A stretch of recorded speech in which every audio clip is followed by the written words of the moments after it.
ဒီတစ်ပတ်မှာတော့ Revit ထဲမှာ land width height elevation နဲ့ slope ကိုပါကစားလို့ရမယ် fully parametric carpet family ကို create လုပ်ပြသွားမှာဖြစ်ပါတယ်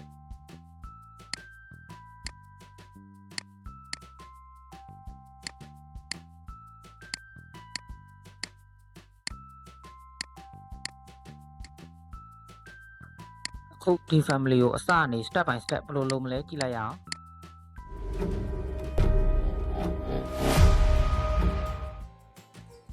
profile နေကလူတစ်ခုစီပဲရတာမလို့ကျွန်တော်ကဒီ part 1နဲ့ part 2ဆိုပြီးတော့နှစ်မျိုးခွဲလိုက်ပါတယ်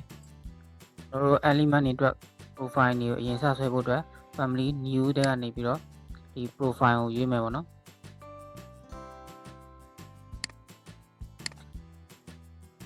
ကျွန်တော်တို့ကဒီ exercise မှာ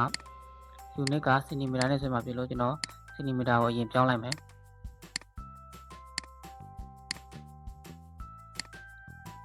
family မဆွဲခင်မှာ project အတွက်လိုအပ်တဲ့ reference plane တွေအရင်ဆွဲရတယ်ပေါ့နော်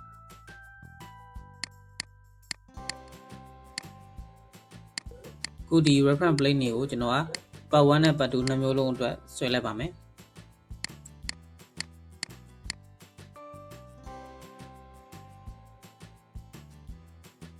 အခု reference plane တွေကို parameter ချိန်ပါမယ်ဒီအဆင့်က carpet family ကို parametric ဖြစ်စေရဲ့အရေးကြီးဆုံးပိုင်းပါ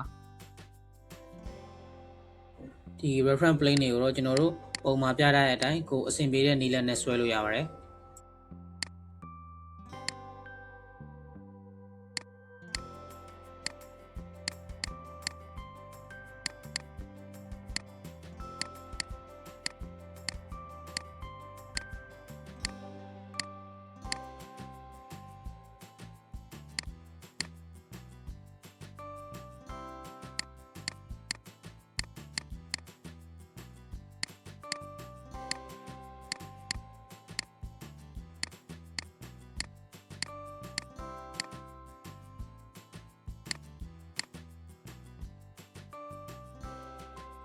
ပထမဆုံးအနေနဲ့ဒီ profile 1အတွက်လိုအပ်တဲ့ line တွေကို create လုပ်ပါမယ်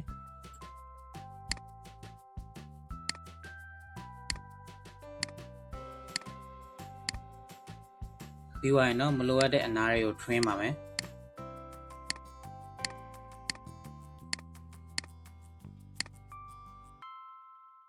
profile နေဆွဲပြီးသွားရင်အဓိကအရေးကြီးတာတော့ဒီ reference plane နဲ့ချုပ်ဖို့အတွက်ဒီ line တွေကိုကျွန်တော်က align ကတ်ရမယ်ပေါ့နော်တချို့ကတော့ lock ခတ်တာလို့ခေါ်တယ်ပေါ့နော်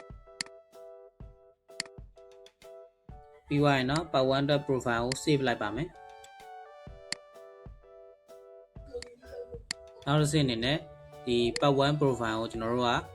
delete လုပ်ပြီးတော့ဒီ part 2အတွက်လိုအပ်တဲ့ profile တွေကိုဒီ family ထဲမှာပဲပြန်ဆွဲမှာပေါ့နော်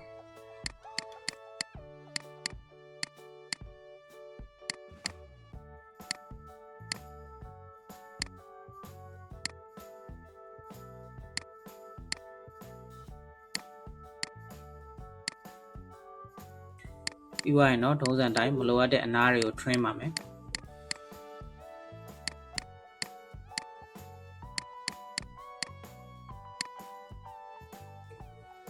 ပြီးရင် align လုပ်မယ်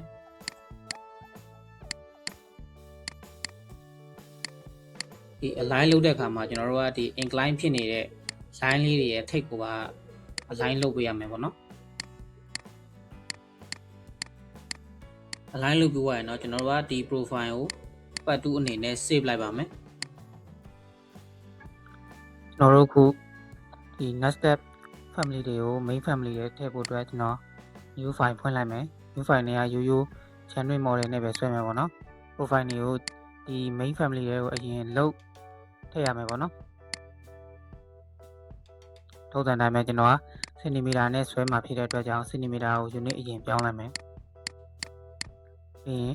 ကျွန်တော်သူ့ရဲ့ length ကိုကစားဖို့အတွက်ကိုအရင်ဆုံးဒီ reference plane ကိုအရင်ပြစ်လိုက်မယ် slope ပါတဲ့အတွက်ကြောင့် project မှာ swap land နဲ့ဆွဲမယ်ပေါ့နော်ပြီးသွားရင်ကျွန်တော်တို့ရဲ့ family ကိုဒီ reference plane နဲ့ align ကတ်မယ်ပြီးရင်ဒီ part 1အတွက် profile တွေကိုကျွန်တော်ရွေးလိုက်မယ်ပေါ့နော်ပြီးရင်ကျွန်တော်ဆုံးတော့ဒီ carbon length ကစားဖို့အတွက် plane ပေးခဲ့တဲ့ကောင်ကို parameter ပေးမယ် ကျွန်တော်ကဒီ center line ကနေပဲညာကို equal ပေးမှာဒီကျွန်တော်တို့ရဲ့ cover length ကညီမျှသွားမှာဖြစ်လို့ကျွန်တော် equal ပေးလိုက်မယ်ဒါဆိုရင်ကျွန်တော်တို့ရဲ့ cover ကသူ့ length ကအဆင်ပြေတယ် ပြီးသွားရင်ဒီ part 1 နီလန်တိုင်းကို part 2 profile ကိုဆွဲလိုက်ပါမယ်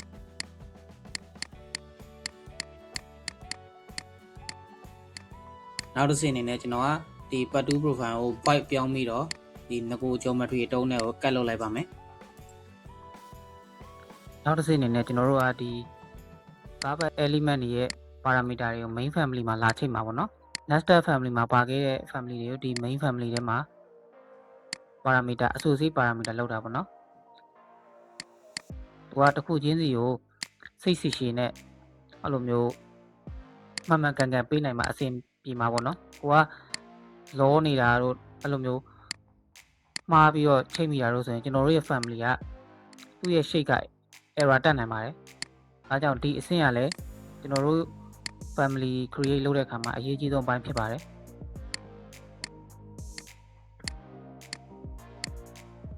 profile ကို select လိုက်တဲ့အခါမှာဆိုရင်ဒီမှာ vertical offset နဲ့ horizontal offset ဆိုတာရှိတယ်ကျွန်တော်ကအဲ့ vertical offset ကို parameter ပေးလိုက်မှာပေါ့နော်သူ့ရဲ့နာမည်ကိုလည်းဒီ offset လို့ပဲပေးလိုက်မယ်ပြီးသွားရင်ကျွန်တော်တို့ကဒီ part 2ကိုလည်းဒီ offset parameter နဲ့ချိန်လိုက်မယ်ပေါ့နော် slope ကဒီတိုင်းပေးလို့မရဘူးပေါ့နော်သူက formula ထည့်ရတယ်ပေါ့အားကြောင့်အရင်ဆုံးကျွန်တော်က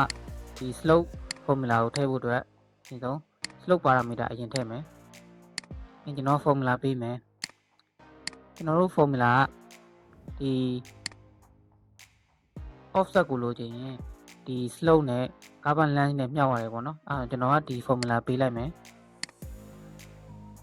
ကျွန်တော်က slope တန်ဖိုးကိုကစားကြည့်မယ်အခုမြင်ရတဲ့အတိုင်းကျွန်တော်ရဲ့ carbon က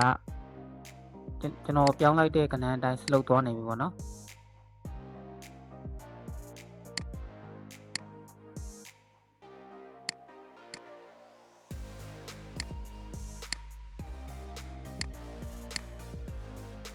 အခုမြင်ရတဲ့အတိုင်းကျွန်တော်ရဲ့ car ဘက်က